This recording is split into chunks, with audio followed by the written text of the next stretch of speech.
Queridos hermanos y amigos, bendiciones y les damos la bienvenida a este su programa Charlas de Café con Biblia. Este es nuestro episodio número 106, más de 2 años, gracias a Dios, que estamos divulgando semanalmente. Normalmente publicamos los días jueves este programa.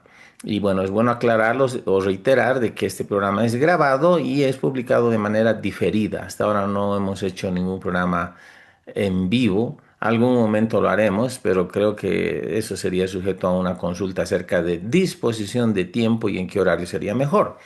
De todas maneras, les damos la bienvenida. Reitero, es el episodio número 106 y al tiempo de agradecer por la fidelidad que tienen y el deseo de seguirnos, damos la bienvenida a todas aquellas nuevas personas que tal vez han sido sugeridas o que han recibido la sugerencia de ver nuestro programa. Somos dos apasionados líderes, pastores de iglesias, pero sobre todo creyentes en Cristo, apasionados por la palabra y por la degustación de una buena taza de café. Entonces, doy la bienvenida a Pastor Jaime de la Vega y también animo a ustedes que nos sigan, que pongan like, que pongan me gusta en las plataformas donde nos ven, que nos apoyen divulgando, compartiendo, comentando todo lo que ven. No pretendemos crear polémicas, pero sí también hablar entre amigos acerca de realidades de la iglesia, algunas muy buenas, otras un poco tristes, algunos desafíos y cosas que vemos en nuestro diario vivir. Te doy la bienvenida, amado pastor Jaimito de la Vega, desde el Alto. ¿Cómo estás? ¿Qué novedades? Tus palabras de inicio. ¿De qué vamos a estar hablando en esta charla de hoy? Bendiciones. Luchito, muy buenas tardes, un saludo a toda nuestra audiencia, a aquellos hermanos y hermanas que nos siguen en esta aventura de charlas de café con Biblia. Hemos estado hablando, Luchito, acerca de lo que es la visión espiritual. Y a todos Ujú. nuestros hermanos que nos escuchan, cuando estamos hablando sobre esto, estamos hablando sobre algo que es necesario para todo creyente, para todo hijo e hija de Dios, ser guiado por alguna visión de Dios. Estábamos en la previa hablando y viendo a Dios como el arquitecto de nuestro destino, ¿no? Porque Él es el que tiene el diseño, ¿no? Y claro, a los hermanos y hermanas que nos escuchan, decirles que una vida de fe debería perseguir algo que Dios nos ha dado. Mm. Y Luchito, lo que habíamos visto a lo largo de no sé cuántas entregas tenemos, creo que son tres, esta es la tercera entrega, si no me equivoco, sobre visión. Hemos hablado mucho sobre la visión de Abraham, ¿no? Mm. Dios cuando trató con Abraham, cuando tuvo los tratos con este hombre de Dios, siempre Dios estuvo interesado en impartirle una visión. ¿Por qué? Porque Abraham tenía que vivir por fe. Y para vivir por fe él tenía que tener una visión que Dios le haya dado. Un rato de eso lo saca a ver las estrellas, otro rato lo lleva a un monte alto y le hace mirar toda la tierra que le va a heredar él y su descendencia. Y otros ratos Dios lo hace presenciar a Abraham en un pacto de sangre a un horno de fuego y una antorcha que representa el Padre y el Hijo haciendo un pacto, pero Abraham mirando estas cosas. Y claro, hemos visto el poder de una visión en la vida de Abraham, hemos visto el poder de una visión en la vida de José, porque Mm. José tuvo visiones de parte de Dios. Un poco incauto les contaba a sus hermanos, le contaba a su propio papá se enojaba, pero al final esas visiones le permitieron seguir en medio de la adversidad, Luchito, ¿no? Hemos visto que una de los ejemplos, una de las figuras de una visión es el plano de una casa, ¿no? Que dejó de ser metafórico cuando Dios le pidió a Moisés construir un tabernáculo, le mostró en el monte un diseño y la Biblia es clara cuando Aleluya. dice Dios, haz conforme, ten cuidado de hacer conforme al modelo. Otras versiones dice conforme al diseño que te fue mostrado, ¿no? Hemos hablado que cuando Salomón tuvo que construir el templo, su padre David le entregó los planos del templo. Entonces, estamos hablando sobre el poder de una visión, estamos hablando sobre eso, pero Luchito, en la última charla nos concentramos en Pablo, ¿no? Haciendo un resumen muy sucinto, digamos, de lo que hemos hablado. En la última charla hemos hablado sobre Pablo. ¿Qué es lo que, a lo que qué es más bien lo que a Pablo le daba las fuerzas para seguir adelante. Y vimos que, quiera sea o no, cuando Pablo habla de esta experiencia que fue trasladado hasta el tercer cielo, donde oyó palabras inefables, yo cuando veo la descripción de Pablo de la visión que Dios le dio, en Hechos 26, tú leíste en algún momento, Hechos 26, que Pablo se refiere a una visión celestial, ¿no? Sí. Dice, no, no fui desobediente a la visión celestial. Entonces, cuando vemos cómo Pablo desempeñaba su ministerio, desarrollaba su ministerio.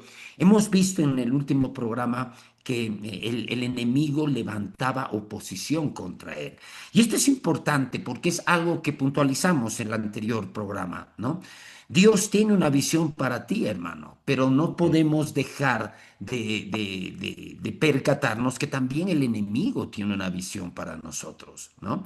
La visión de Dios es la visión de victoria, la visión que Dios tiene para nuestro destino, pero la visión del enemigo también es una visión que él tiene y quiere deslizar su plano por debajo para que nosotros tomemos esa visión. Y Mm. eso lo vimos, Luchito, en la vida de Pablo, el anterior programa, ¿no?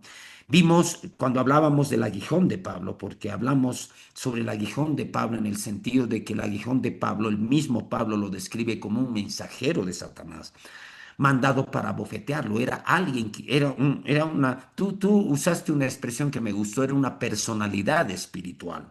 El aguijón de Pablo era una personalidad espiritual que se le oponía a Pablo. Se le oponía a Pablo en su ministerio y levantaba todo tipo de oposición contra su ministerio.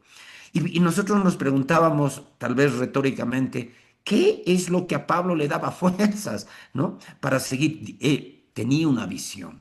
Y cuando Pablo le pide al Señor que quite ese aguijón, el Señor simplemente le dice, bástate mi gracia, porque mi poder se perfecciona en tu debilidad. Pero Luchito, habíamos terminado el anterior programa dejando una beta abierta para esta charla, ¿no? Ujú. En realidad, ¿cuál era la visión de Pablo? ¿Cuál era la visión que él tenía para soportar todo esto? ¿Cuál era la visión que él tenía para su propia vida? Mm. Y Luchito, ahí dejamos abierta una beta. Y la beta era una visión de eternidad.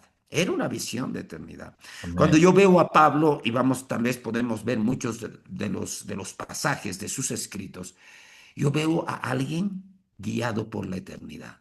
Y en la previa nos hacíamos esta pregunta. ¿Quiénes hoy en día, qué creyentes hoy en día son guiados por la eternidad? ¿No? Entonces, Luchito, de eso creo que es el punto que hemos dejado abierto, la beta que hemos dejado abierta para tocar este tema. ¿Qué tienes para decirnos, Luchito? Contigo, mi hermano. Excelente, excelente. Gracias por ese resumen sucinto de lo que hemos estado viendo. He estado contando los programas que ya estamos hablando de visión. Esta es la quinta entrega que Wow, estamos hablando qué sobre visión. barbaridad.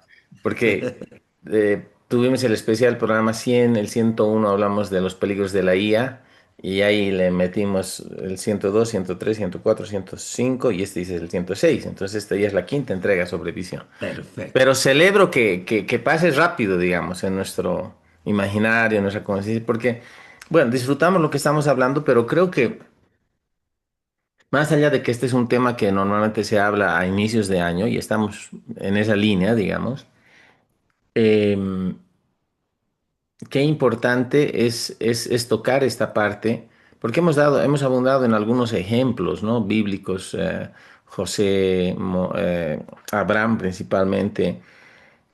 Tú has citado a Moisés, a Salomón ahora, y está en la escritura, pero sí, nos enfocamos en Pablo como un ejemplo ya bajo el nuevo pacto, el Nuevo Testamento, de alguien que recibió un mandato del Señor, un propósito específico. Él habla, se refiere a eso como su propio apostolado, ¿no? Su asignación, como Dios lo había comisionado para predicar el Evangelio a los gentiles. Pero ¿qué fue lo que al final estaba detrás de esa motivación que impulsaba a Pablo a hacer la obra del ministerio? Pero no solo eso, sino a soportar todo el tipo de problemas y situaciones complicadas que él tuvo en obediencia al llamado de Dios, ¿no? Y creo que esto que bien podría venir a ser el título de esta entrega, que es una visión de eternidad, creo que tiene que ver con eso muy poderosamente, Jaimito, Mm, porque al final nos esforzamos tanto y vivimos tanto el día a día. O sea, buscamos un ingreso económico, un trabajo para cubrir deudas, para tener la posibilidad de comprar bienes suntuosos o bienes materiales, que no está mal, es normal, querer tener una casa, un auto, ropa, comida, viajes. Pero si nos divorciamos del propósito de eternidad, exacto. eh, perdemos todo. Perdemos el verdadero enfoque de la vida. Y es más, como creyentes, creo que no deberíamos, no tendremos excusa delante del Señor cuando estemos en el tribunal de Cristo Señor va a decir, ¿qué has hecho con tu vida? ¿Has seguido el plan que yo tenía para tu vida? ¿Había plan? ¿Había plan? Claro, Y hay gente que se acostumbra a sobrevivir, diremos así, pero divorciado totalmente del propósito. Hay gente que en algún momento su corazón vibraba por ideas de servir a Dios, de entrar en algún ministerio, gente que tenía llamado, servir en la congregación, o inclusive seguir una carrera, digamos, profesional, pero con una visión de ayudar a la gente, de extender el reino de Dios y que no lo cumple, perdió el asunto. Pierde el fervor, el espíritu ardiente, si quieres, esa actitud hacia la vida y es complicado. Em, Tratando de darle un fundamento bíblico a esto que vamos a hablar dentro de lo que sería lo que queremos hablar de hoy acerca de una visión de eternidad. Me voy a permitir leer lo que algún momento leí una parte en Hechos capítulo 26 versos 12 en adelante. Y vamos a excelente. ver hacia el final de su vida, Pablo, testificando al rey Agripa, dando testimonio de cómo había sido su encuentro con Jesús, el Jesús resucitado, ya glorificado, pero cómo él había recibido el mandato de Dios. Voy a permitirme leer entonces Hechos 29 12 en adelante de la Reina Valera del 60. 29. O Hechos No, 26 perdón, 26. 26 12 al 28. Sí. Perfecto. Porque 29 no hay, ¿no ve? No Hasta hay. el 28 nomás. Bueno, en realidad Hechos 29 sería lo que estamos Somos escribiendo, nosotros. ¿no? Somos nosotros. Claro, exacto, exacto. Ya. Dice Hechos 26 2 en adelante. Ocupado en esto, iba yo a Damasco con poderes y comisión de los principales sacerdotes. Está hablando de que él estaba ocupado en perseguir a los cristianos. Cuando a mediodía, oh rey, yendo por el camino, vio una luz del cielo que sobrepasaba el resplandor del sol, la cual me rodeó a mí y a los que iban conmigo. Y habiendo caído todos nosotros en tierra, oí una voz que me hablaba y decía en lengua hebrea, Saulo, Saulo, ¿por qué me persigues? Dura cosa te es dar cosas contra el aguijón. Entonces dije, ¿quién eres, Señor? Mm. Y el Señor dijo, yo soy Jesús a quien tú persigues. Pero levántate y ponte sobre tus pies, porque para esto he aparecido a ti, para ponerte por ministro y testigo de las cosas que has visto y de aquellas en que me apareceré a ti, librándote de tu pueblo y de los gentiles a quienes ahora te envío. Y el verso 18 es marcante acá, para que abra sus ojos, para que se conviertan de las tinieblas a la luz y de la potestad de Satanás a Dios, para que reciban por la fe que es en mí perdón de pecados y herencia entre los santificados. Por lo cual, oh rey Agripa, no fui rebelde a la visión celestial, sino que anuncié primeramente a los que están en Damasco y Jerusalén y por toda la tierra de Judea y a los gentiles que se arrepintiesen y se convirtiesen a Dios haciendo obras dignas de arrepentimiento. Y ahí, bueno, habla de que los judíos han intentado matarlo, que lo persiguen, qué sé yo. Pero es esto que hemos citado, Jaimito. No quise ser rebelde, no fui rebelde a la visión celestial, al plan, al propósito por el cual él había sido alcanzado por el Señor. Y bueno, segunda Timoteo, creo que es 1:6. Permíteme, cito más citar. Segunda Claro. Timoteo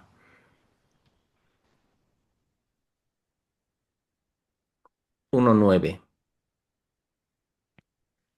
Dice, habla, Pablo escribe a Timoteo, ¿no? Dice, verso 8, por tanto no te avergüences de dar testimonio de nuestro Señor ni de mí, preso suyo, sino participa de las aflicciones por el Evangelio según el poder de Dios. O sea, el entrar en el ministerio necesariamente va a traer ciertas aflicciones, cierto tipo de conflicto en un mundo Ujú. caído, tenemos factor enemigo, situaciones, todo, pero dice, participa de las aflicciones por el Evangelio según el poder de Dios, según el poder de Dios, no es nuestra propia carne, no es nuestra emoción, sino según el poder de Dios. Y luego dice, quien nos salvó y llamó con llamamiento santo, no conforme a nuestras obras, sino según el propósito suyo y la gracia que nos fue dada en Cristo Jesús antes de los tiempos de los siglos. O sea, está hablando de llamado y que todo salvado tiene un llamado, ¿no? O sea, hay Aleluya. propósito, hay una visión celestial para cada persona. Y la pregunta es, ¿qué estamos haciendo con eso que sabemos de una u otra manera que Dios nos ha llamado a hacer? Y de tiempo en tiempo, Jaimito, me acuerdo más de los tiempos donde viajaba más cuando no estaba eh, al frente de una obra. Viajaba más itinerantemente para enseñar aquí y allá a varios lugares. Uno se topa en iglesias con todo tipo de personas, ¿no? Y algún momento con personas que antes servían en la iglesia y que por alguna situación de decepción, de problemas familiares, cosas, dejó de servir, se enfrió en su servicio y dejó de asistir inclusive a la iglesia. Y qué de llamado, ¿no? Y qué de lo que quieren hacer. Pablo dice, yo no quise ser desobediente a la visión celestial. No fui Wow. desobediente. Yo quise cumplir esto. Y eso va a requerir todo de nuestra parte. Todo. Pero no vamos a quedar sin recompensa, gloria a Dios. Así, Jaimito, ¿qué tienes tú para decir en virtud de esto que estamos hablando? Son cosas serias, ¿no? Son cosas. Son cosas serias. Ayer yo predicaba, antes de empezar la predicación les decía a los hermanos, hoy vamos a hablar de cosas serias, les estamos hablando de discipulado, ¿no? Pero la expresión de los hermanitos en sus rostros era, "Pucha, ¿de qué vamos a hablar?" Ahora, Luchito, lo que estamos hablando son cosas serias. O sea, sé que ahorita estamos haciendo un comentario para suavizar el tono, pero son cosas serias. Antes, en la previa, antes que empecemos la grabación, Luchito, estábamos hablando quiénes tienen hoy por hoy en el cuerpo de Cristo visión de eternidad. O sea, ¿y qué queremos decir? Tal vez deberíamos empezar por eso, ¿no? ¿Qué queremos decir cuando estamos hablando de visión de eternidad? Yo voy a empezar haciendo una afirmación. Si hay alguien que tenía una visión de eternidad, lo voy a decir de otra manera. Si hay alguien que estaba guiado por la eternidad en la Biblia, ese es Pablo, ¿no? Creo que muchos hombres de fe han sido guiados por la eternidad. Creo que los propios santos del Antiguo Testamento fueron guiados por la eternidad. Pero cuando yo digo, ¿y qué significa, en primer lugar, quién es guiado por la eternidad y qué significa ser guiado por la eternidad? Es una pregunta que debería ser muy relevante y es algo serio para el creyente de hoy, porque en realidad todos vamos a enfrentar una eternidad. Pero antes de enfrentar esa eternidad, va a llegar un momento en que todos los creyentes van a tener que dar cuenta a Dios. Van a tener que dar cuentas, van a tener que rendir cuentas al Señor Jesús. Mm. Luchito, esto tiene que ver con una visión escatológica, estoy convencido de eso, pero a veces la escatología se la ve como algo aparte, ¿no? La escatología más se la ve como aquella disciplina que nos va a ayudar a satisfacer nuestras curiosidades, ¿no? Más hay Mm. una cuestión de curiosidad en la escatología. Pero hermano, hermana, a todos los que nos están escuchando, todo creyente que ha nacido de nuevo tiene que ver con la escatología. En los evangelios hay dos parábolas que son muy similares. Y una es la parábola de los talentos en Mateo 20 25 y la otra es la parábola de las minas, ¿no? La parábola de las minas creo que está en Lucas, ¿no? Lucas 16, 18, no recuerdo ahorita. El asunto, ni siquiera me acuerdo la cita en este momento, pero lo que sí recuerdo es que estas parábolas determinan algo. Hay alguien, es el Señor de estas personas, que les entrega algo. En la parábola de los talentos les entrega talentos, en la parábola de las minas les entrega minas, Mm. ¿no? Y hay una instrucción principalmente en la parábola de los talentos que dice, negocien mientras yo vengo, ¿no? En la versión en inglés, si no me equivoco, en la versión en inglés dice, ocúpense de esto mientras yo vengo, ocúpense mientras yo vengo, negocien mientras yo vengo. Y en ambas parábolas el Señor regresa en algún momento a dar cuentas. Ahora la pregunta es, ¿qué representan estas parábolas? ¿Qué representan estas parábolas para el creyente promedio, para el creyente nacido de nuevo, para el hijo y la hija de Dios, Para de el la iglesia? silvestre, el cristiano silvestre. Claro, ¿qué representan estas parábolas? Representan esa verdad Mm. de que un día todo ser, todo creyente, porque estamos hablando del juicio de los creyentes, ¿no? Que no van a ser juzgados ellos, siempre hemos hablado de eso, no está en juego la salvación, sino que es el lugar donde tienen que rendir cuentas, donde el Señor le va a decir, ¿qué has hecho con los talentos que te he dado? ¿No? Mm. Entonces, ¿cuántos creyentes tienen, Luchito, una conciencia de esto? Ahora, yo voy a leer un pasaje de Pablo, que es el que más me estremece. Ya. Está en 2 Timoteo capítulo 4 verso 6. A ver, confirmaré la cita. 2 Timoteo, verso 4 y 6. El capítulo 4 verso 6, perdón. Eh,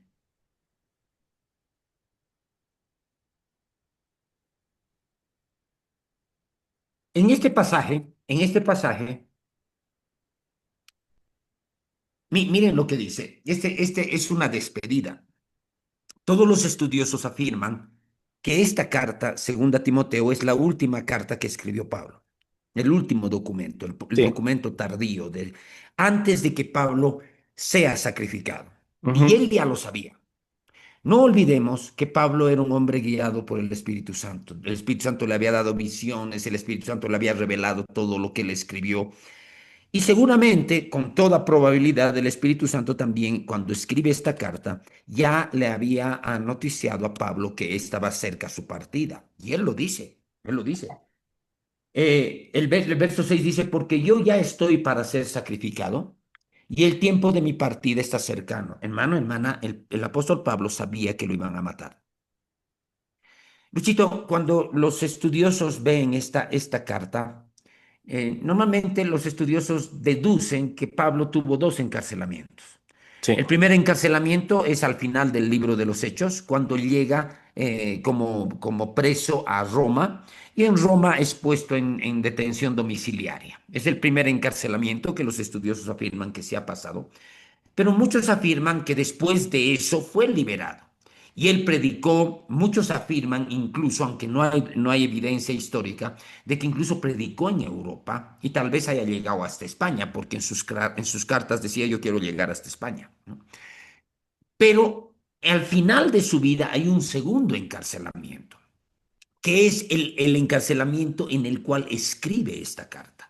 Y de ese encarcelamiento, ese segundo encarcelamiento, él ya no iba a salir liberado, ¿no? Iba a ser ejecutado, ¿no? Pero él lo sabía. Ahora, yo me pongo a pensar, Luchito, porque aquí yo un poco lo pongo en términos de reflexión. ¿Cuántos de nosotros enfrentaríamos nuestra muerte si el Señor nos dice, mira, te van a matar? ¿ya? Tienes tanto tiempo, tienes solo unos días de vida. ¿Cuántos de nosotros enfrentaríamos esa nuestra inminente muerte de la manera en que Pablo lo está haciendo? ¿Y por qué Pablo lo enfrenta de esta manera? Cuando yo sigo leyendo, Luchito, yo no veo ninguna sombra de pesar en Pablo. De hecho, yo veo a un Pablo triunfante. Lo están por Exacto. matar. Lo están por matar. Y sin embargo, yo veo a un Pablo triunfante. ¿Por qué? Porque él no está pensando en que su vida va a terminar acá. Pablo tenía una visión de eternidad. Ahora, Amén. Pablo la tenía súper clara. La visión que él tenía de la eternidad la tenía súper clara. Y aquí está, lo leeremos. Dice, el tiempo de mi partida ya está cercano. Vamos al verso 7. Ujú. Pablo, completamente satisfecho de su vida, he peleado la buena batalla, he acabado la carrera, he guardado la fe. A ver, hermano, hermana, ¿cuántos de nosotros podríamos enfrentar nuestra inminente partida de este mundo, nuestra inminente muerta, afirmando esto? He hecho lo que tenía que hacer. He peleado la buena batalla, he acabado la carrera, he guardado la fe. Aquí están implícitas metáforas que Pablo usa a lo largo de sus escritos, la batalla o el deporte, ¿no? Son Ujú. metáforas que Pablo usa en sus escritos. Pero, ¿a qué hacen referencia? Porque dice, he peleado la buena batalla, he acabado la carrera, he guardado la fe. Y el verso 8 es el que me estremece. Dice, por lo demás me está guardada la corona de justicia, la cual me dará el Señor juez justo en aquel día, y no solo a mí, sino también a todos los que aman su venida.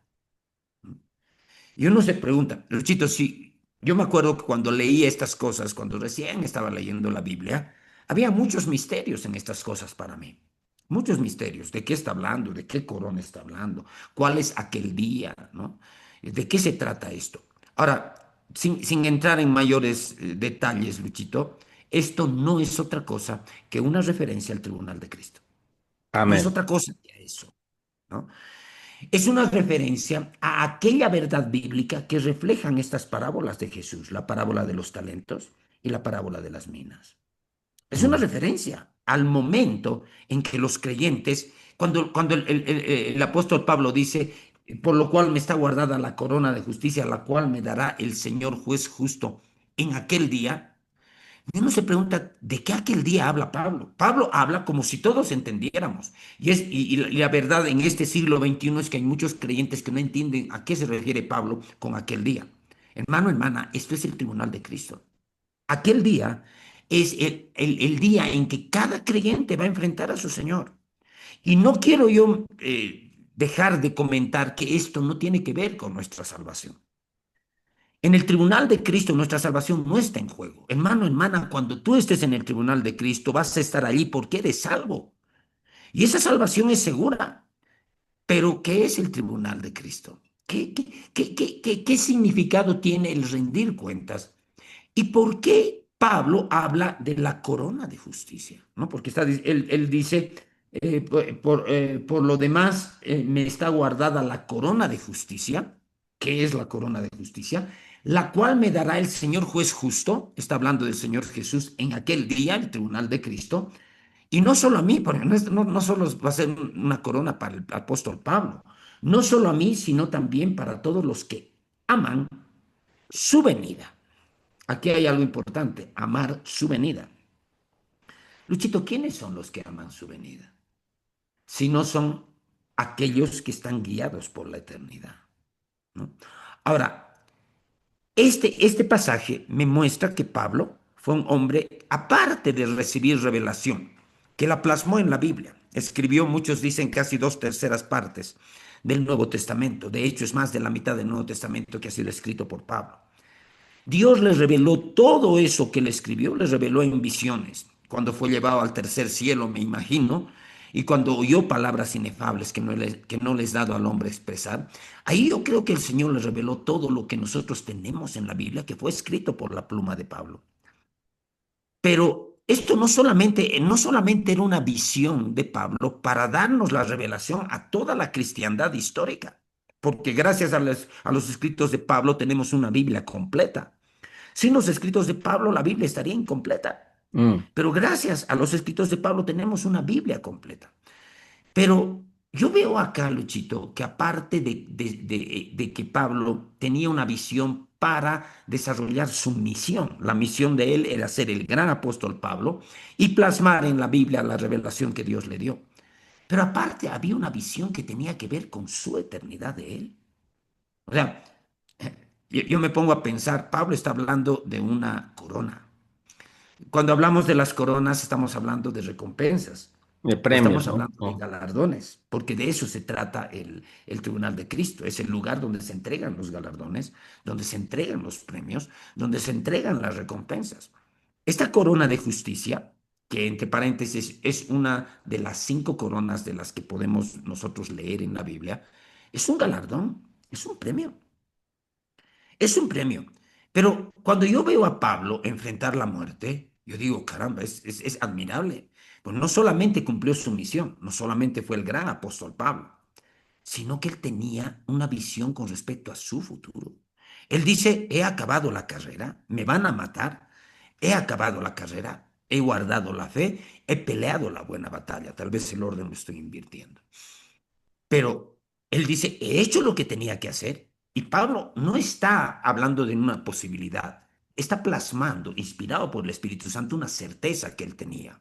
Mm. Por lo demás, me está, como lo dice, por Está lo guardado. demás, me está guardada, dice.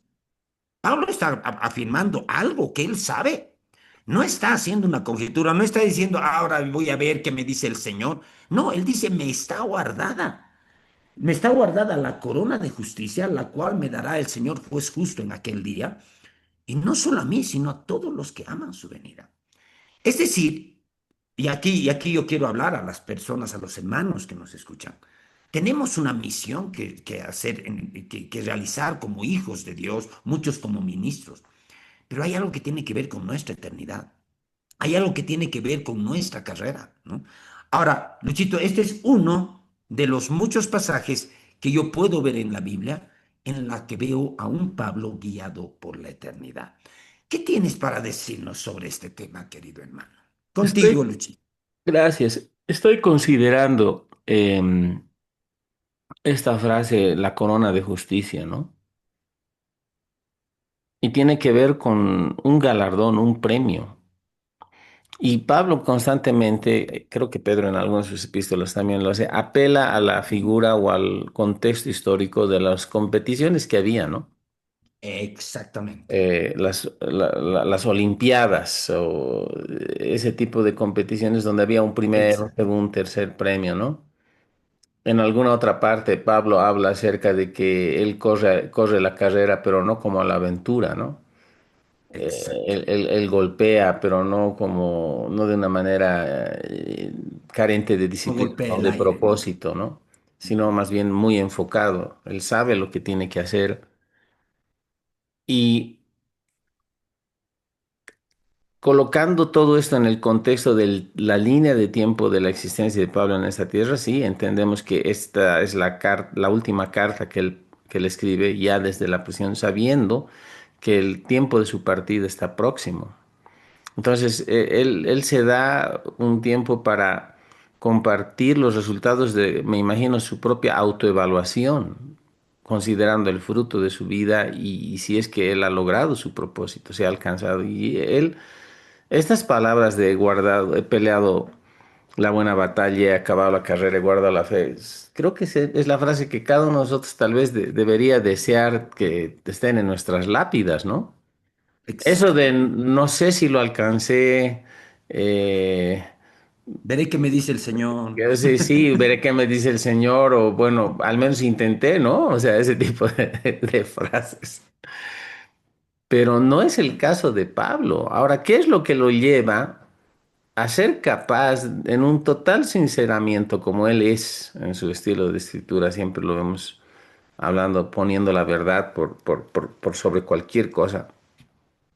¿Qué es lo que lo lleva a en ese sinceramiento de Pablo? Lo lleva a ser capaz de decir esto: he peleado la buena batalla, he acabado la carrera, he guardado la fe.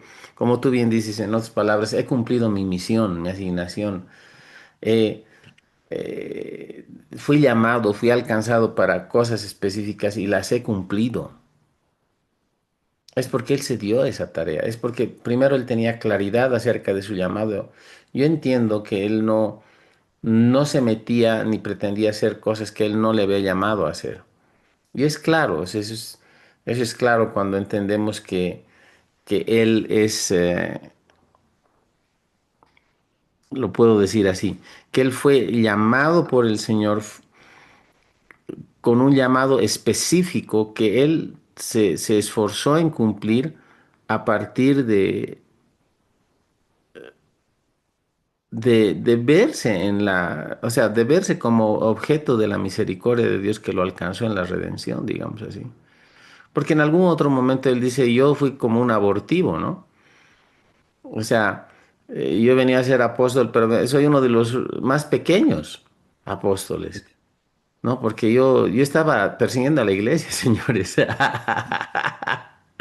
Yo no crecí en la iglesia, en la banca de la iglesia. O sea, Claro. yo era fariseo de fariseos en cuanto a la ley irreprensible. eh, pero ahí, bueno, parafraseando en Filipenses, habla de tengo todo eso por basura con tal de conocer a Cristo, ¿no? En virtud del conocimiento de Dios y de Cristo, ¿no? Pero creo que ese es el punto en la vida de Pablo. Él tenía una idea exacta de lo que Dios le estaba llamando a hacer, Exacto. de tal Bendición. manera que él vive Cuidado. enfocado en cumplir la gran comisión. Él vive enfocado en cumplir su misión personal dada por Dios, esa visión, pero la cumple en virtud de esa visión de eternidad. Y vemos que Pablo es temático, tiene temperamento eh, colérico, si quieres, muy enfocado en la misión, en lo que tiene que hacer, pero lo logra. ¿Cuántos cristianos conocemos que tienen una idea de la bondad de Dios, de la misericordia? O sea, han experimentado de manera fehaciente y real, concreta y verdadera, la experiencia del nuevo nacimiento, han empezado a tal vez servir en alguna instancia en la iglesia, pero por situaciones de la vida, presiones, decepciones, lo que sea, se enfrían y dejan de aplicar enfoque a su vida, dejan de servir en la visión y el propósito que Dios tiene para ellos. Y cuando digo esto, lo estoy hablando de la manera más amplia, hermanos, porque tenemos mucha tendencia, y eso es heredado del pensamiento de los griegos, que lo sacro y lo sacro, entendiendo lo sagrado y lo secular, no se juntan, no se mezclan. Como que un pastor está obedeciendo más a Dios que un empresario o que una ama de casa.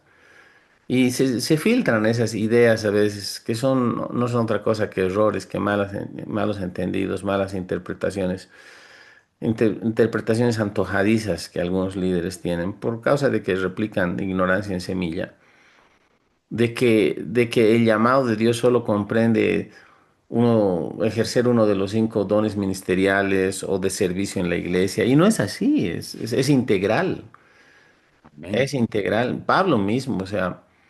Ese Pablo que tú lo veías cuando se reunían en las sinagogas o en las iglesias del primer siglo de la iglesia primitiva a compartir y él enseñaba y viajaba, él también vivía, era un apóstol bivocacional, como quien dice, porque él también se daba a la tarea de vender carpas, de elaborar carpas y vender carpas para vivir. Ujú. Entonces ese gran apóstol, ese gran viajero, lo veías en la feria del pueblo a veces vendiendo carpas. Y uno dice, wow, debería estar ayunando y orando únicamente, o debería. ¿Por qué? O sea, él vive busca su propio autosustentamiento a fin de no ser gravoso en las iglesias. Y no me voy a desviar de esto, pero quiero ilustrar este aspecto para que podamos ver y considerar que el llamado de Dios para nuestra vida abarca toda esfera de nuestra actividad, ya sea lo que se considera sagrado o sacro y lo secular, lo común, lo de la vida diaria, porque todo es uno. Todo es uno, o sea, el hecho de que uno hace ciertas divisiones odiosas tiene que ver más con una falta de información, una falta de escudriñamiento de la palabra, escrutinio de la palabra, lo quiero decir así, pero también con que hay ciertas ideas preconcebidas que en vez de ayudarnos nos limitan. O sea, Pablo dice, todo lo que hagan, háganlo para la gloria de Dios. Todo. Y eso significa, ¿cómo puedo algo que no está relacionado necesariamente con una cuestión, una actividad espiritual, entre comillas, puede darle a gloria a Dios? Ese es el asunto. La visión de Dios es una visión de eternidad, es integral y abarca todo aspecto, todo aspecto en nuestra vida. Gloria a Dios por los que son llamados a servir al Señor, lo que le llamamos en tiempo integral, tiempo completo, no se dedican a otra cosa. Está bien. Y gloria a Dios por aquellos que no, que se dedican también a otras cosas sin descuidar lo del llamado ministerial. Eso, como dice mi mejor amiga, dice ella a veces con estas cosas, quejas en gerencia, dice, ¿no? O sea, ella es gerenta, pero estamos hablando de esta figura de expresión en lo retórico. O sea, hay que quejarse con Dios, los reclamos se hace con Dios, porque Él es quien llama a cada uno. Y hablando de este espíritu de las parábolas, Jesús habla, ¿no? De los siervos que son llamados por su Señor, unos Ujú. al inicio de la mañana, otros a mediodía y otros al final. Exacto, Y el exacto. Señor negocia con ellos, el Señor que los contrata negocia con ellos la cantidad de trabajo y el pago, y les paga a todos lo mismo, ¿no? Pero los que trabajaron desde la mañana van a reclamar, esos casi no han trabajado. No, y Y, empieza por el último a pagarles y termina en el primero, ¿no? Y a todos les paga lo mismo. claro, y dice, pero deberían pagarnos más, hemos trabajado más. Dice, a ver un ratito, yo me he sentado y he negociado, estas son las cláusulas. Ustedes han hecho ese trabajo, yo he dicho que les iba a pagar tanto, ¿les estoy cumpliendo o no les estoy cumpliendo? Sí. Entonces, son prerrogativas de Dios. Ujú. Hermano, Jaimito, yo conozco a unas personas muy frustradas en el ministerio porque quisieran vivir en la realidad de otros ministros, calzar otros zapatos. Y claro, vemos a veces la parte que nos obnubila, ¿no? Ministerio mundial, conocido en los medios, viaja, tiene avión o no tiene avión, ya no importa, aquí y allá. Y uno dice, ¿cómo no quisiera ser como esa persona? Nunca llegó ahí de manera automática. Ese es parte del llamado que tiene específico Dios para cada persona.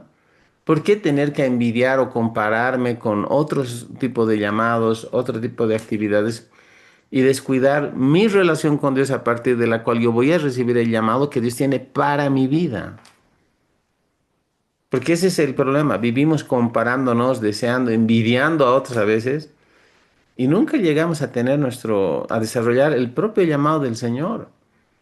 ¿Será que al final de nuestros días vamos a poder decir como Pablo, he peleado la batalla, he corrido la carrera, he guardado la fe? Y de eso se trata. Y digo, decimos, Jaimito, cosas serias. ¿Por qué? Porque tú y yo conocemos a muchos amados hermanos, a muchas personas con gran potencial que nunca han entrado a servir realmente en la congregación o habiendo servido al Señor mucho tiempo o un tiempo considerable por alguna situación, han dejado de hacerlo, pero no han sabido manejar los tiempos de cambio, las crisis en sus propias existencias.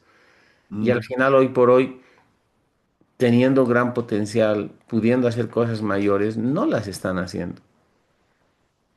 Y Dios no es un Dios abusivo, no es un explotador.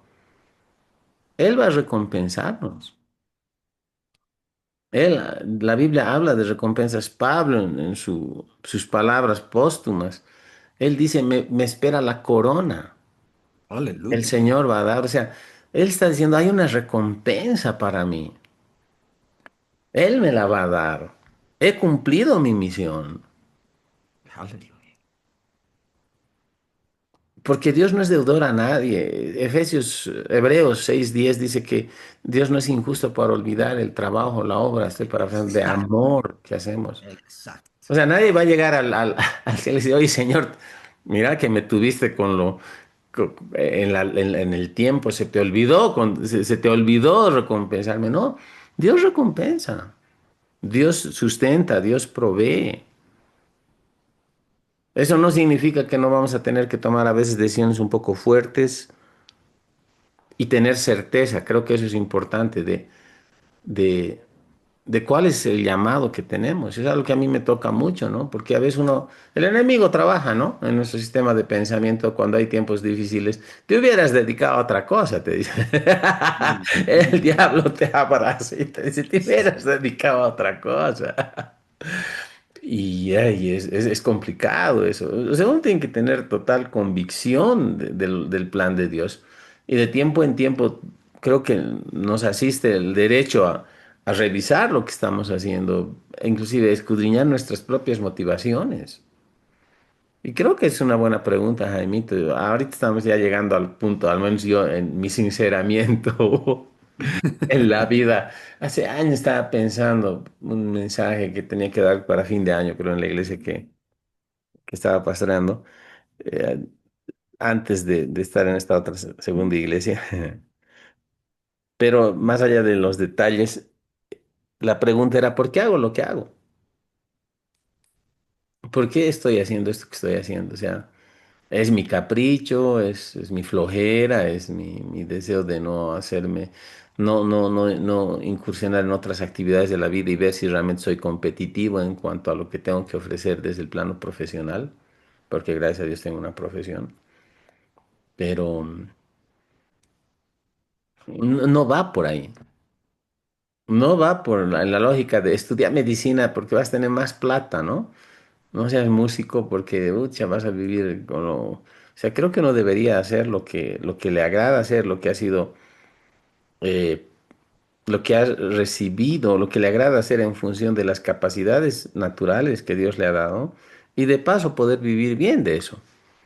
Y más allá de eso, todavía mi gran respeto a todos aquellos que en virtud de un llamado genuino de Dios están en el ministerio y entienden que el ministerio es más que dar un buen mensaje el domingo, recibir elogios.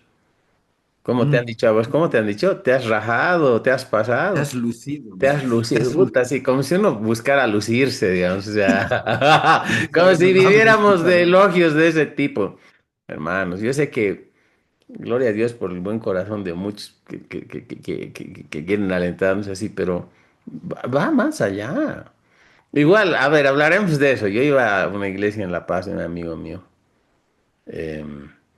Y siempre al terminar el mensaje había una hermana que se acercaba, igual me decía, qué lindo mensaje, gloria a Dios, así, o sea, lindo. O sea, son palabras que uno recibe con humildad y gloria a Dios que los hermanos valoren, digamos. O sea, aunque no hacemos para Claro. eso, ¿no? Lo hacemos por una convicción de que Dios, de lo que Dios, acerca de lo que Dios nos ha llamado a hacer y gloria a Dios por su gracia y todo bien, la gloria a Dios, no a nosotros. Pero ya para la cuarta, la quinta, la sexta vez que yo visitaba esa iglesia y predicaba, ya como que ya esas palabras ya no sonaban bien en mi interior. Mm. Entonces un día le dije, pucha hermana, gracias, pero la clave está en que vivamos esto, que sea compartido, en que yo lo viva y en que tú lo vivas. Y ahí es donde hay el cortocircuito a veces, porque no se trata de escuchar buenos mensajes a ministros, predicadores que estudian, que tienen el respaldo de Dios, son ungidos, como solemos decir en los círculos pentecostales, pero no solo, sino que estudian y todo. Pero, ¿qué hacemos con esas verdades? ¿Las vivimos? Ese es el tema. ¿Somos hacedores o solamente somos oidores? Exacto. Y mucho creo de la frustración que a veces personas experimentan es porque han olvidado ese ingrediente. Se han atufado, se han llenado de tanta enseñanza, de tantas cosas, pero han descuidado la parte vital de poner por obra, de vivir la palabra. Que eso es lo emocionante, porque ahí es donde la palabra da fruto, ahí es donde vemos los resultados. Y nos conformamos. Y en algún momento nos desviamos, Jaimito. Pucha, y ese es ese punto, ¿no? Porque uno no quiere condenar a nadie, porque no es nuestra idea, mi idea, ni la mía ni la tuya, y hablo por los dos, ¿no? Mm. Conocemos suficiente. ¿Qué es lo que queremos? Es ayudar a la gente, es alimentarla, es poder de una manera propiciar, permitir el hecho de que la palabra se haga vida, se haga realidad, que la gente descubra por sí misma al caminar en la verdad de la palabra, que esta palabra, la Biblia, es la palabra de Dios que trae fruto, que nos edifica, que nos alimenta, que da dirección a nuestra vida, que va a traer bendición manifestada, provisión, salud, sanidad, propósito, todo lo que necesitamos. Pero es duro, porque hay mucha gente que habiendo recibido la buena palabra, habiendo conocido más del Señor, en algún momento no diré que se han descarriado, que se han ido a la vida mundana a pecar, no todos, pero se han enfriado, han Exacto. dejado de caminar en pos del llamado y el propósito, teniendo tanta potencialidad, tanta. Entonces, este asunto de dar cuentas del tribunal de Cristo, de que al final de nuestra existencia en esta tierra vamos a dar cuentas, es algo que nos tiene que llevar a. Necesitamos posicionar esta verdad. Sí, sí. Y antes de pasarte yo solo esto, a escuchar a alguien de un ministro que respeto y hice mías sus palabras, ¿no? Él decía, mi ministerio tiene una doble naturaleza, decía, ¿no? Yo busco confortar al afligido, decía él, y también afligir al confortado, porque hay mucho confortado en el reino, que no cumple la gran comisión, no testifica, no gana vidas, no ora, ha enterrado su 21 talento.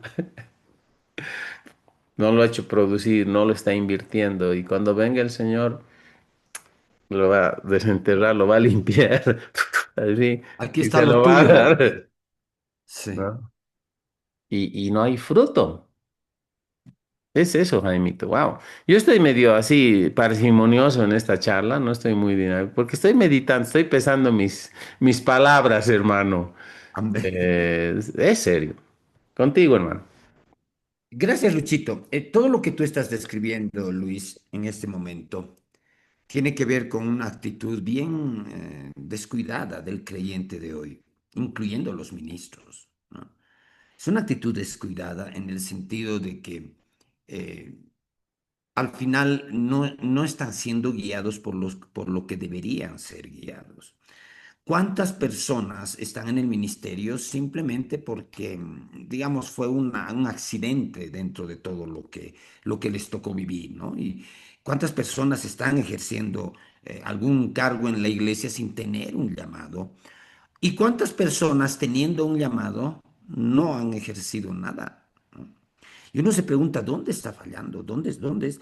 Y Luis, el tema principal es esto, ¿no? Sí, no es para ponerle miedo, porque no se trata de ponerle miedo. Yo quiero hablar ahorita de la visión de eternidad en función de un aspecto del carácter de Dios. Porque la visión de eternidad tiene que ver con que tú ves a Dios de cierta manera en relación a ti. No solamente en relación a tu misión, porque tu misión, como Pablo, puede ser escribir la Biblia o puede ser predicar, levantar un ministerio. Y gloria a Dios, si tú desarrollas la misión que Dios te ha dado, seguramente vas a tener una recompensa por eso. Pero estoy hablando de algo que tiene que ver con la persona misma, ¿no? Cuando nosotros estamos hablando de una visión de eternidad, hermano, hermana, tienes que darte cuenta de algo, tienes que entender un aspecto del carácter de Dios. Dios es un Dios galardonador. Esto es importante. Dios se deleita en galardonar a sus hijos, en dar recompensas a sus hijos. Por ejemplo, cuando Dios se le aparece en Génesis 15 a Abraham, él identifica este aspecto de su carácter. Él dice, cuando se le aparece a Abraham en visión, dice en Génesis 15:1, dice, después de estas cosas vino la palabra de Jehová a Abraham en visión, diciendo, no temas, Abraham, porque yo soy tu escudo y tu galardón será sobremanera grande. ¿Qué le está diciendo? No temas, yo soy tu escudo, yo te voy a defender. Pero escúchame, Abraham, tu premio va a ser un premio grande. Y uno dice, ¿tu galardón? ¿Por qué Dios le habla de galardón a Abraham? ¿No? ¿Y para quién? ¿Solamente para Abraham? Un galardón. Hermano, aquí estamos tocando un aspecto del carácter de Dios.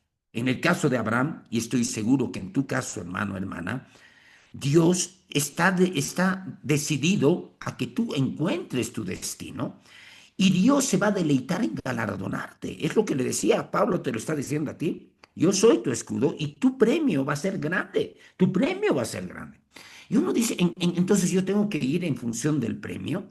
Bueno, es legítimo. Pablo lo hacía. Pablo era guiado por la eternidad. Ya me van a matar. He acabado la carrera, he peleado la buena batalla, he guardado la fe. Por lo demás, me está guardado la corona de justicia. Pablo ya no dice tal vez, me está guardada la corona de justicia. Y Pablo está hablando en función de un premio que él se ha ganado con su vida. Otro pasaje que nos habla de este aspecto del carácter de Dios es Hebreos 11:6, ¿no? Porque Hebreos 11:6 dice, pero sin fe es imposible agradar a Dios, porque es necesario que el que se acerca a Dios crea que le hay y que es galardonador de los que le buscan. O sea, Dios es un Dios galardonador. Se le presentó a Abraham de esa manera. Y en el gran capítulo de la fe, Hebreos 11, dice, porque sin fe es imposible agradar a Dios, porque es necesario que el que se acerca a Él crea que le hay y crea que es galardonador de los que le buscan. Hermano, ese es el carácter de Dios. Ese es el carácter de Dios. Cuando yo veo la vida de Pablo, yo veo que Pablo utiliza las metáforas de los deportes para hablar del galardón. ¿Y por qué digo, por qué para mí Pablo es un mejor ejemplo de alguien guiado por la eternidad? Otro de los pasajes donde Pablo habla de su galardón es Primera Corintios 9. En Primera Corintios 9, al final del capítulo, Pablo está diciendo en el verso 24, Primera Corintios 9, 24 dice, ¿no sabéis que los que corren en el estadio, todos a la verdad corren, pero uno solo se lleva el premio? Corred de tal manera que lo obtengáis. ¿Por qué Pablo está hablando de los que corren en el estadio? ¿Le gustaba apostar? ¿Le gustaba ir al estadio? Tal vez sí, no lo sé. Pero aquí me está hablando de una afición deportiva. Pablo está usando una metáfora para hablar del tribunal de Cristo. Esta es una referencia al tribunal de Cristo. Dice, ¿no sabéis que los que corren en el estadio, todos corren, pero uno solo se lleva el premio? Corred de tal manera que lo obtengáis. Usa la metáfora del corredor deportivo. Pero también en el verso 25 usa la metáfora del luchador deportivo. Este pasaje yo lo veo en el contexto de los deportes. Dice, todo aquel que lucha, está hablando de la lucha deportiva, ¿no? De todo se abstiene, ellos a la verdad para recibir una corona corruptible, pero nosotros una incorruptible. Esta es otra referencia al tribunal de Cristo. Los que luchan, de todo se abstienen. ¿Por qué? Porque son deportistas, ¿no? A ver a un futbolista de nuestros gladiadores de la selección, que lo veamos emborrachándose todos los días. Nadie, ni el propio seleccionador lo va a seleccionar. ¿Por qué? Porque para luchar, para ser deportista, tienes que luchar legítimamente, ¿no? Eso es lo que dice. Y ojo, esto es una metáfora de la lucha deportiva. Y dice, ellos luchan por una corona corruptible. Esta corona no es otra cosa que un galardón. Pero en las competencias deportivas, en las Olimpiadas, porque ya habían los antecesores de los Juegos Olímpicos en ese tiempo les daban una corona de laurel a los ganadores, que se marchitaba en los 2, 3 días, ya se secaba. Era una corona corruptible. Pero Pablo está tomando el ejemplo, la metáfora, y dice, ellos luchan por una corona corruptible, pero nosotros por una incorruptible. Hermano, hermana, cuando lees estos pasajes, son las referencias de Pablo al tribunal de Cristo, ¿no? Y a continuación dice, ya Pablo en primera persona dice, así que yo de esta manera corro, no como a la aventura. En otras palabras, Pablo dice, yo no corro a la aventura, yo estoy corriendo para ganar el premio. Hermano, hermana, escúchame, ¿estás corriendo para ganar el premio? ¿O estás corriendo a la aventura? Esta es visión de eternidad. Esa es una referencia al tribunal de Cristo. Yo no corro a la aventura, yo corro para ganar el premio. Y después dice, de esta manera peleo, las dos metáforas, el corredor deportivo, el luchador deportivo. Las dos metáforas, de esta manera corro, no como a la aventura, de esta manera peleo, no como quien golpea el aire. sino que golpeo mi cuerpo y lo pongo en servidumbre, no sea que yo, habiendo sido heraldo para muchos, yo mismo venga a ser eliminado. O sea, ¿qué está diciendo Pablo? Ya Pablo pone en primera persona su perspectiva. ¿Saben qué? Ustedes tienen que correr a sus destinatarios para ganar el premio. No corran a la aventura. Si luchan, luchen legítimamente. Pero escúchenme, si se trata de mí, yo no corro a la aventura, yo estoy corriendo para ganar el premio. Y Luchito al final de su vida dice, la corona de justicia me está guardada, ¿no? En otras palabras, yo ya he terminado mi carrera, ahora me toca recibir mi premio, ¿no? Y dice, no, y de esta manera peleo, no como que golpea el aire, sino que golpeo mi cuerpo y lo pongo en servidumbre. Pablo está hablando de una vida gobernada por el espíritu, ¿no? Sujetar el cuerpo, sujetar la carne al espíritu, porque es parte de una lucha legítima en lo deportivo y es parte de una lucha legítima en la vida del creyente. Y Pablo dice, no sea que yo, habiendo sido heraldo para otros, habiendo sido un símbolo para otros, yo mismo venga a ser descalificado. Todo el lenguaje que utiliza en este pasaje es un lenguaje deportivo. Nuestra versión dice eliminado, pero otras versiones dice descalificado. Hermana, si no corres de acuerdo o si no compites deportivamente conforme a las reglas del juego, puedes ser descalificado. De eso Mm. está hablando Pablo. Pablo dice, yo estoy corriendo para ganar un premio. Yo no estoy corriendo, yo no estoy golpeando el aire, yo golpeo mi cuerpo, yo me sujeto mi carne y mi cuerpo y mis apetitos y aún las cosas legítimas, las sujeto a mi llamado porque yo no quiero ser descalificado. ¿Cuál era la visión, Luchito? La visión era visión de eternidad, Claro, visión de ahora eternidad. es bueno aclarar, Jaimito, y eso lo digo para tranquilidad de los hermanos, porque a veces la gente es muy blanco-negro, ¿no? Y yo entiendo esa postura en la vida, pero esa postura no es real, porque hay grises. Ahora, obviamente uno no es medio salvo o medio, medio condenado, ahí es blanco y negro.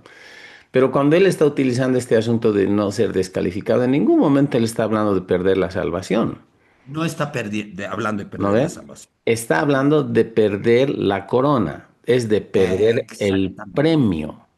exactamente, Entonces, buena. y eso es bueno tenerlo así, porque claro, nos podemos condenar, ucha, no, entonces grave, no, no.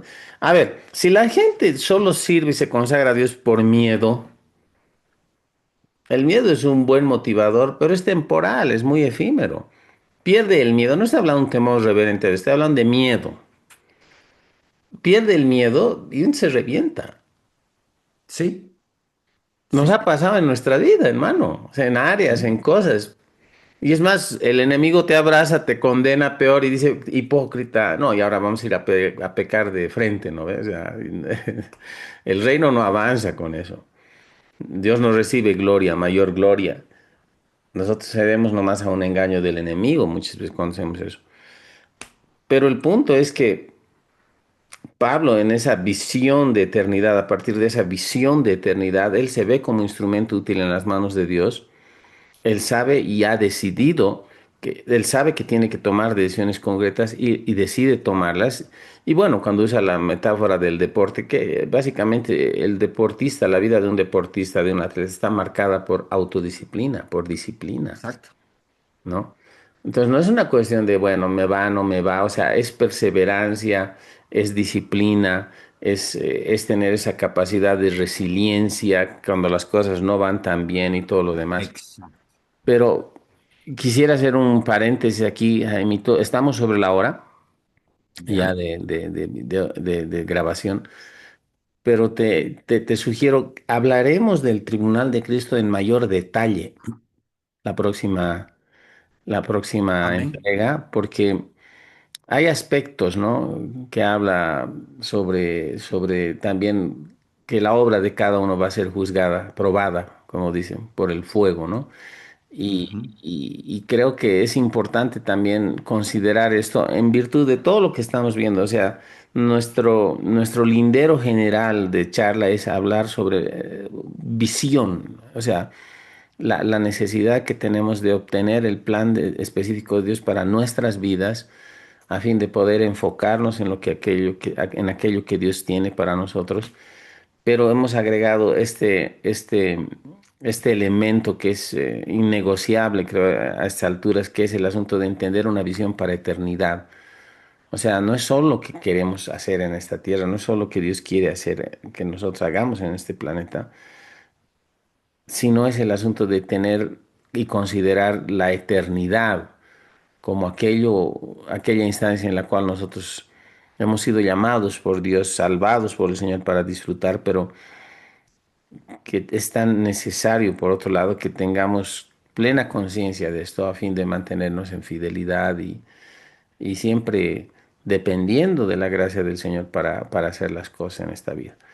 ¿Qué te parece eso, Jaimito? Te sugiero, hagamos eso. Me gustaría que abarquemos lo del Tribunal de Cristo. Has hablado cosas muy claves de esto. Pero hay otros versos también que nos dan mayor luz sobre esto y hacer esto para animar a la gente. No queremos condenar a nadie, hermanos, aquí. No es la idea de traer gente de la Meter oreja miedo. y no nos sentamos tampoco ni a prejuzgar ni a pensar de personas o de otros creyéndonos algo, nosotros, para nada. O sea, simplemente queremos ayudar a las personas. Queremos ayudarte, o sea, si en algún momento te has visto por situaciones de la vida totalmente apartado del propósito de Dios, sí has retenido tu convicción cristiana, no te has ido, no te has descarriado para irte a pecar al mundo, pero no estás haciendo lo que Dios quiere que hagas. Entonces, Claro. es tiempo de ponerse un poquito serio con eso y retomar y arrepentirnos. Arrepentir también es otra palabra que suena fuerte, ¿no? Pero ¿qué es arrepentirse? Es cambiar de mente. Es cambiar, es empezar a pensar de manera diferente. Esa es la esencia del arrepentimiento. Hacer ajustes, cambiar de la manera de pensar que va a redundar en un cambio de manera de actuar y gloria a Dios, el beneficio va a ser para cada uno en lo individual. Entonces, Jaimito, ¿qué tal mi sugerencia? Le meteremos, ¿no? Sí. Para terminar, digamos, de una manera más sistemática este tema, me Mm, parece que es importante terminar aterrizando en el Tribunal de Cristo, porque, Luchito, el tema de una visión de eternidad tiene que ver con eso para el creyente. mm, Ahora, no solamente el Tribunal de Cristo es algo que el creyente debería conocer, según las doctrinas básicas de Hebreos 6. Las doctrinas escatológicas eran parte de los fundamentos que tenía la iglesia primitiva. Es decir, hoy por hoy muy poco se estudia de escatología. Y cuando se estudia de escatología, muchas veces se lo hace en el afán especulativo, ¿no? Muchas veces el creyente está más interesado en satisfacer su curiosidad y a veces, y cuando se estudia escatología, Luchito, en los estudios serios de escatología, ¿cuánta importancia se le da a ministrar el tema del Tribunal de Cristo? Hay muchos estudios de escatología que te hablan del anticristo, incluso que tratan de meterte miedo, pero ¿cuánto énfasis hay en la enseñanza del Tribunal de Cristo? Sabiendo que es algo fundamental, sabiendo que ese es el factor principal que lo debería llevar al creyente a tener una visión de eternidad. mm, mm. Y De acuerdo. muchas veces yo me encuentro con los creyentes que hacen preguntas, ¿no? Y a veces están preocupados por el anticristo, ¿no? Y digo, pero en una sana interpretación de la Biblia, el anticristo no tiene que ver con la iglesia. El anticristo tiene que ver con Israel. Antes de que el cristiano común esté interesado, ¿quién es el anticristo? El Bill Gates, ese es el Elon Musk, ¿quién es el anticristo? ¿Quién es? En vez de estar interesados por eso, ¿por qué el creyente no está interesado en discernir escrituralmente esta verdad, el tribunal de Cristo? ¿Por qué la verdad del tribunal de Mm. Cristo no está siendo enseñada en la iglesia? Si es fundamental para el creyente. Ahora, Luchito, hemos visto solamente algunos pasajes de la vida de Pablo, ¿no? Pero, por ejemplo, cuando la Biblia dice, y tal vez esto yo lo pongo ahora sobre la mesa para dejarlo sobre la mesa en nuestra próxima charla, en Hebreos 12, que casualmente Hebreos 12 está justo después de Hebreos 11. Me gusta tu método de interpretación, hermano.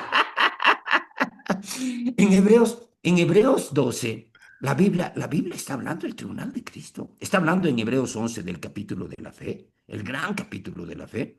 Ujú. Y en Hebreos 12 la Biblia está hablando del tribunal de Cristo. Dice, así que dice, teniendo en derredor nuestro, ya me acordé, así pues teniendo en derredor nuestro tan grande nube de testigos, así dice Hebreos Mm, 12. mm.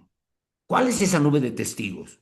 Los santos del Antiguo Testamento que el escritor de Hebreos ha mencionado en Hebreos 11. Esa es nuestra nube de testigos. Pero Mm. ¿qué más dice? Yo veo una imagen apoteósica en Hebreos 12, un triunfo apoteósico, porque dice, así que teniendo en derredor nuestro tan grande nube de testigos, despojémonos de todo peso y del pecado que nos Que nos asedia asedia. Mm. y Y corramos corramos. con paciencia la carrera que tenemos por delante. Pero, ¿qué está diciendo? Está hablando de la metáfora de carrera. Y dice, puestos los ojos en Jesús, el autor y consumador de la fe, el cual por el gozo puesto delante de él sufrió la cruz menospreciando el oprobio y se sentó a la diestra de la majestad en las alturas, dice, ¿no? Considerad pues aquel que sufrió tal contradicción de De pecadores contra pecadores. sí mismo, para que vuestro ánimo no se canse hasta desmayar, porque aún no hemos resistido hasta la muerte combatiendo contra el pecado. Che, vos ibas Cuando a la yo veo escuela ese pasaje, dominical, ¿no? Te has memorizado bien. sí, Estoy ahorita bromeando. yo más bien estoy Está recurriendo a la fluyendo, memoria. ¿ah? Pero escúchame, ese no es otra imagen que la imagen del tribunal de Cristo. ¿Cómo lo veo? La nube de testigos está en las graderías del estadio, haciéndote barra. A ti. Es la nube de testigos, los testigos del Antiguo Testamento, que Mm. están viéndote correr. Y escúchame, dice, puestos los ojos en Jesús. ¿Cómo lo veo a Jesús en este pasaje? Lo veo en la meta, esperándote. Jesús, tu principal hincha en la meta. Jesús, Haciendo barra. estás tus ojos puestos en Jesús porque Él está en la meta. Cuando tú llegues a la meta, es Él el que te va a dar tu galardón. Es Jesús. Es Jesús. Eso es lo que yo veo en Hebreos 12. Veo una imagen apoteósica de alguien que está corriendo alentado por la nube de testigos y el Señor Jesús en la meta esperando con tu galardón.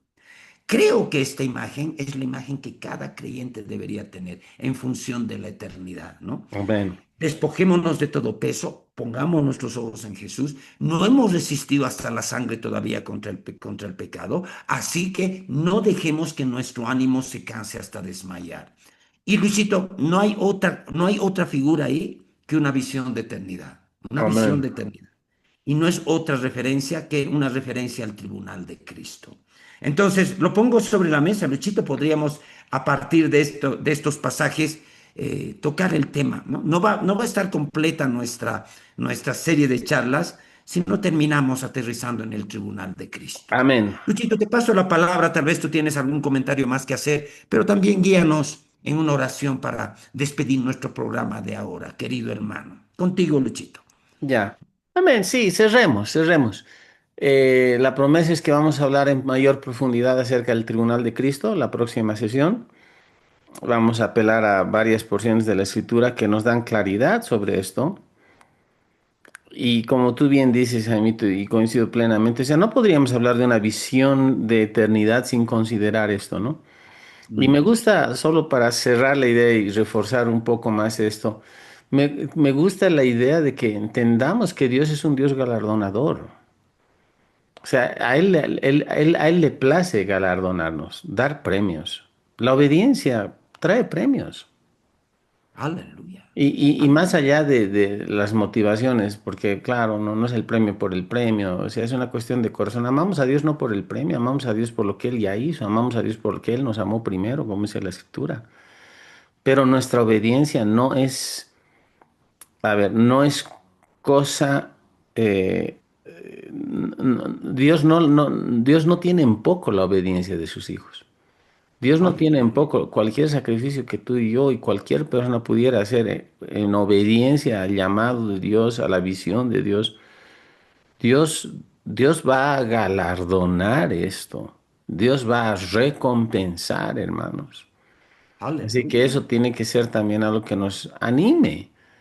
Y nos Estamos motive. sirviendo a un Dios, sí, a un Dios verdadero, vivo, real, que no es indiferente a nuestras luchas, que no es indiferente al costo que, en cuanto a sacrificio personal que muchas veces podemos tener en virtud del llamado de servirle o lo que fuera. Dios es fiel. Dios es fiel. Muy bien. Aleluya. Oraremos entonces, Jaimito. Sí, Amén. oramos, Amén. hermanos, y gracias por su Gloria al Señor. paciencia. Les animo una vez más. Siempre pónganle like, comenten, compartan con otras personas. A veces me pasa esto, solo un comentario más en las redes. Estoy en algunas cuestiones, iniciativas más de redes. Un montón de gente me mira, ¿no? O sea, un montón de gente pone like, pero nadie reproduce. Nadie pasa a otros. O sea, un montón de Sí, gente mira, no tan montoncito de gente pone like, menos que montoncito, pero nadie le pasa el contenido a otra persona, nadie reproduce en su red. Ayúdenos mm, a crecer, hermanos. Queremos llegar más y bendecir a las personas. Queremos llegar a amén. más Amén. gente. Oremos, oremos. Padre, te damos gracias, Padre, por lo que estamos hablando con Jaime. Aleluya. Aleluya. Y Señor, gracias porque hemos podido hablar acerca de esta visión de eternidad, Dios. Amén. Padre, mi oración es que seamos guiados por esta visión de eternidad, no de temporalidad, Señor.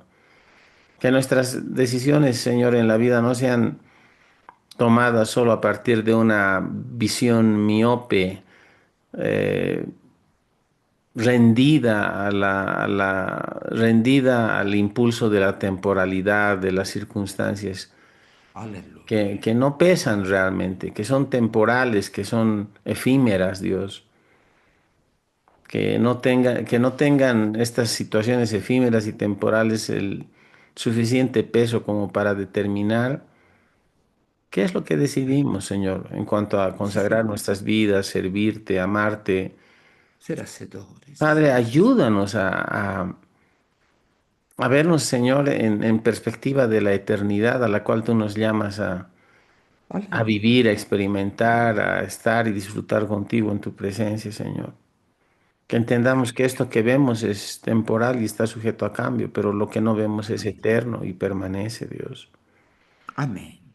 Señor, Aleluya. hablamos ánimo, Señor, y bendición a todas las personas que por situaciones de la vida se han permitido ser distraídas, Señor, Sí, de Señor. los Bien dicho. verdaderos alcances de lo que Mm, involucra el servicio a tu visión, a tu voluntad revelada, Señor. No estamos para condenar a nadie, no es la idea, pero si puedes habernos usado, Señor, para poner convicción en algunos, Señor, creo que hemos cumplido, Señor, el propósito también. amén. Amén. Tú eres un Dios bueno y gracias porque eres un Dios fiel y galardonador de aquellos que te buscan, de aquellos que te Aleluya. obedecen, Señor. Aleluya. Que ninguno Amén. pierda el galardón, Señor, que ninguno pierda la recompensa, Señor, Oh, sí, que Señor. ninguno se vuelva distraído u ocioso, Señor, sino que más aún, Amén. Señor, vengamos a servirte con una pasión renovada, con un espíritu ferviente, Señor, sabiendo que Aleluya. tú eres fiel y que tú eres digno, Señor, digno de recibir toda nuestra vida, nuestro trabajo, Señor, como una ofrenda de olor fragante y en su tiempo Aleluya. sabrás recompensarlo, Padre. Oramos en el nombre de Jesús, Padre, y te damos gracias, Señor. Amén y amén. Amén, Gloria a Dios, Señor. Jaimito. Nos despedimos, hermanos queridos, bendiciones y será hasta nuestra próxima charla de Café con Biblia. Contigo, Jaimito. Un saludo a toda nuestra audiencia. Gracias por considerarnos a Pastor Luis Yelinsik y a mi persona y acudir a nuestro programa, ser nuestros seguidores. Mm, Me uno al pedido de Pastor Luis. Ayúdennos a divulgar estas cosas. Compartan el contenido porque dependemos de ustedes para que también ustedes se asocien a este emprendimiento. Un saludo para todos. Dios los bendiga. Luchito, que tengas una buena semana. amén. Hasta nuestra próxima cita en 7 días. Amén. Dios los Igualmente. bendiga. Amén. Bendiciones. Chao, más. Chao, chao, Jaimito. Hasta luego.